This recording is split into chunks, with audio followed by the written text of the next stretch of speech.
I love that graphic. That's awesome, right? So, like you said, we paid for it, so you don't have to.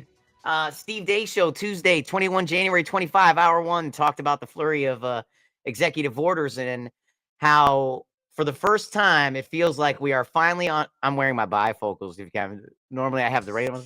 Anyway, for the first time, we are finally on offense, right? Many will be challenged, but the sheer magnitude of leadership displayed was epic and too much to combat all at once. So some will definitely slip through, and this is what winning looks like. I mean, they did go through a litany. There was a ton of stuff that he signed, and I think what you saw was a lot of talk on a lot of the shows about how we might have seen a brand new precedent, right? Executive orders signed immediately upon completion of the inaugural parade. That was done publicly and in front of people, where normally these things are done, behind closed doors, right? Jeff Fisher's show on 20, I think 22 January. I must have miskeyed. I see 21. I see 2W. So 22 January 25. Parts of gold medal, Paris gold medals are rusting. Not Paris gold medals are rusting. So apparently, when they issued the gold medals, they coated them with some type of coating because of the way the salt and the air or whatever, I don't know. But that is actually causing the medals to rust now. So some people are complaining like, hey, what the heck? And they don't have a solution right now.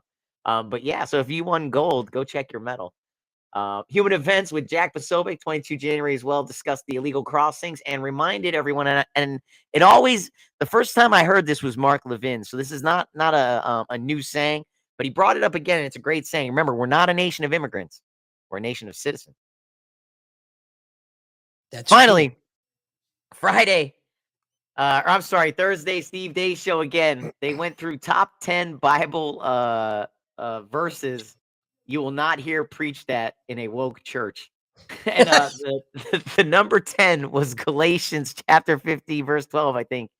When they talked about how the religious leaders at the time were saying, the removal of the foreskin is the sign that you are a blessed one to enter heaven. And Paul is telling them, if just removing a little bit of skin gets you in heaven, why not cut the whole thing off, brother, and fly through the gates, right? Like, why stop there, man? Right? He's like, if all it is deeds, if you don't have to, behave or open your heart, then hey, man, don't stop there. Take it all, baby. But yeah, and then they went through about 9 more. They were really good, and you definitely wouldn't hear them preached in a woke church. Some of us can't afford to take more than right? just that little foreskin.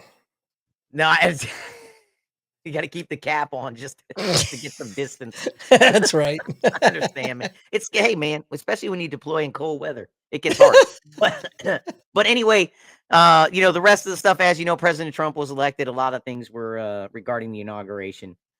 So that was all we had for the wrap. Look forward to next week when there's a lot more news happening and a lot more impact from what we saw this week.